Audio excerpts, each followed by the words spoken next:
Igbo ndị ọma njem ọnụ ọ ka bụkwa n'otu okwu ahụ na njem ịkwalite asụsụ na omenala Igbo ka anyị ka nọ. Ọ bụ na Nwadiorama TV ka anyị si ewetara gị dịka o si wee dị tata na mmemme iguzobe otu Igbo bụ Igbo bụ ndị nke pụtagoro ihe maka idozi ọtụtụ ihe dị iche iche nke mebigoro n'ala Igbo nke a na-eneghala anya. Otu a ka eguzobere n'ụbọchị nke tata ka ha wee nwee ike wee dozie ọtụtụ ihe dị iche iche n'akụkụ nke ngalaba azụmahịa na nke ndozi ebe dị iche iche dịka o si gbasatara akụ na ụba ndị Igbo. Ọ ka bụkwa na Nwadiorama TV ka anyị na-ewetara gị ihe ndị a. Abụ m afọ nwelọta na ya bụ mmemme iguzobe otu Igbo bụ Igbo.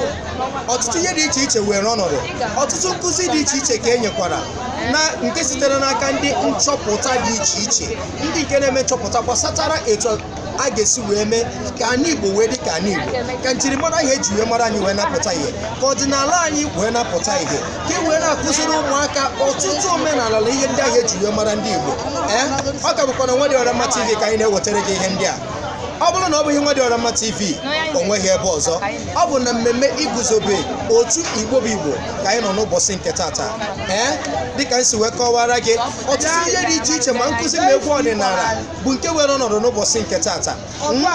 Mmemme oriri na nkwari nke ahụ oriri bịambịam n'ọnụ ọ pụtara ihe ndị Igbo si nsọtụ ụwa dị iche iche, erimeri dị iche iche bụkwa nke eri iji wee gosipụta omenala anyị, maka na ebe ka emere Igbo ya obi adị ya mma. Anyị ga-adịrị ka ndị Igbo, omenala Igbo ga-adịgide, ọdịnala anyị ga-adịgide wee ruo n'isi njedebe nke ụwa. Echefukwana na ọ ka m na Nwadiorama TV. Aka m bụ onye nke gị, afọ Nwelọta nna ya. Ka ọ dịkwa.